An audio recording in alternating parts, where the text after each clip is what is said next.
Welcome student to the lecture of flow measurement instrument, which is including the electrical methods for flow measurement, and the name is anemometer. An anemometer is a variable velocity instrument. It measures the velocity of the fluid, specifically gases, either in contained flow such as airflow in airflow in a duct, or in confined flows such as atmospheric wind. Mostly the industrial use is of hot wire anemometer. Now what is hot wire anemometer? The hot wire anemometer is a device used for measuring the velocity as well as direction of the fluid. This can be done by measuring the heat loss of the wire which is placed in the fluid stream. Now how it works? What is its construction? Let us watch. The construction consists of conducting wires and Wheatstone bridge. The complete structure, the complete construction of anemometer is this one. There are different methods for measurement. So there may be a slight changes in the circuitry. There is one method known as constant current method, as written here, constant current method. There is one more another method, constant temperature method, and one another method, measurement of heat loss in the anemometer for measuring flow. So here we are taking the first diagram. This is for constant current method. For what?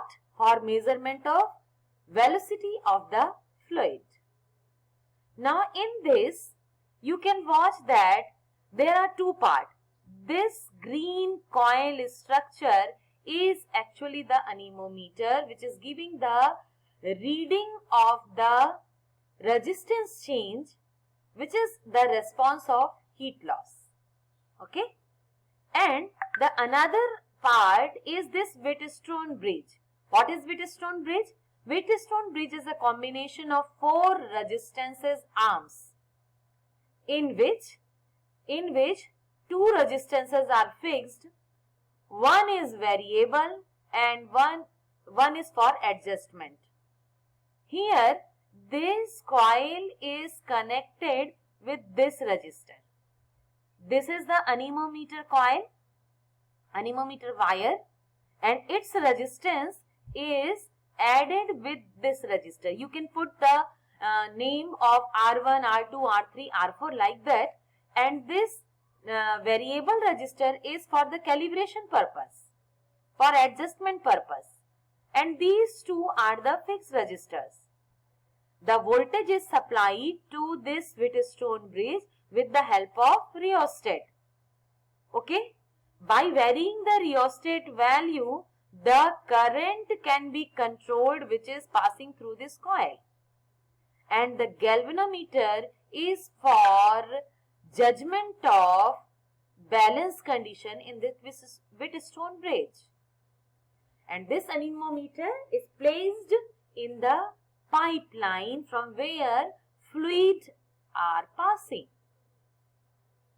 Okay, so this is the structure. Now how it works? Let us understand the working. Okay, now one thing we have to keep in mind that the flow of gases or fluid should be at normal temperature or cold temperature. Okay, so in this what we watch that when the wire is kept in the stream of fluid, in that case heat is transferred. As just now I have told you that from the wire to the fluid the heat is transferred, and as we know the heat is directly proportional to the resistance of wire. How? Heat is equal to I square R. So heat which is lost, which is transferred from wire to the liquid or to the fluid is directly proportional to the resistance of the wire. If heat reduces,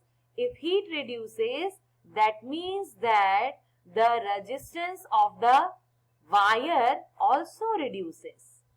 Okay. So this you have to keep in mind, that if heat reduces means that resistance of the wire also reduces. The Wheatstone bridge measures the variation in the resistance which is equal to the flow of liquid. So in this diagram what we have understood, that when battery is supplying the Wheatstone bridge and this arm is connected in series with the anemometer wire, so whatever be the current flowing this anemometer wire, due to that current, I square R loss. R is the internal resistance of this wire. So if the current is flowing through this wire, then there will be heat loss through the fluid flow. And if the heat is losing, then what will happen? The internal resistance of this wire will be decreased, and since it is connected in series with this arm, so this complete arm resistances will be decreased. Okay, and if it is decreasing, then this galvanometer will show the needle deflection. Understood? Will show the needle deflection, and this deflection can be calibrated in terms of fluid flow. The indication of the deflection can be converted in the form of fluid flow. Now here one thing is that in constant current method, the current of constant magnitude is passed through the wire. Why?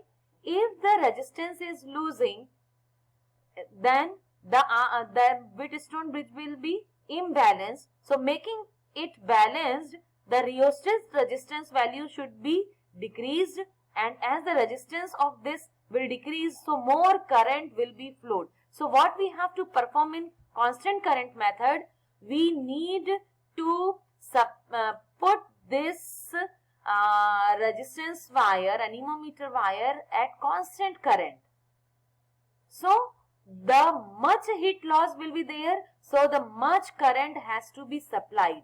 So how much current is supplied will be the indication of the heat loss, and how much is the flow of, if the fluid flow is greater, then heat loss will be greater. So indirectly the rate of flow is converting the rate of heat loss, and the heat loss in the indication of is the indication of fluid flow. Okay, move to the next method. The next method is measurement of flow rate of fluid using a hot wire instrument, and this is the actual method which is generally implemented in commercial applications and industrial applications. In hot wire anemometer, the heat transferred electrically to the wire. How? You can see there, this is the potentiometer. Potentiometer is of standard resistor, and this anemometer wire is connected in series with this standard resistor. Okay. Now, the Wheatstone bridge is used for measuring the temperature of the wire regarding the resistance. Means whenever there is a variation in the resistance, then the potentiometer will change its reading. Okay. Now in this method, the temperature of the wire remains constant for measuring the heating current. In this method, what we have to do? In earlier method, we were putting the anemometer at a constant current, but here the temperature of the wire remains constant for measuring the heating current. Means if there is flow of fluid, so what will happen? Whatever will be the heat loss. If heat is losing, means temperature is decreasing. So in this method, what we have to do? we have to maintain the temperature of this wire at a constant value. For making it at a constant value, more current has to be supplied. Okay, so if we have to maintain the temperature of the wire constant, so current has to be increased if the flow is increasing. Okay, so now what is the mathematical concept? What is the mathematical concept? As we know that the resistor is connected in series, that standard resistor, with the heating wire. The current across the wire is determined by knowing the voltage drop across the resistor, because that resistor is actually the potentiometer. If the resistance vary, the potentiometer will change its voltage drop value, which can be determined. Now, how it works? It is based on the formula. A heat loss from the heated wire is equal to A, the whole under root of V rho plus B. V is the velocity of heat flow and rho is the density of the flow. A and B are the constant whose values depends on the dimension and physical properties of the fluid and wire. So, the heat generated for maintaining the anemometer wire at constant temperature, we have to constantly generate heat. So the heat generated will be heat loss. How much heat is lost by the anemometer wire, that much heat has to be generated. So what is the formula? The formula is heat generated, that is via the supply with the help of rheostat, that is I square R, and it should be equal to heat loss, that is A, the whole under root of V rho plus B. So by solving this, we can have the formula V, that is the velocity of fluid, is equal to I square R divided by A square minus B whole divided by rho. So using this formula, the resistance and the temperature of the instrument, if they are kept constant, so the fluid flow can be measured by measuring the current I. And how can we measure the current? By galvanometer connected across Wheatstone bridge.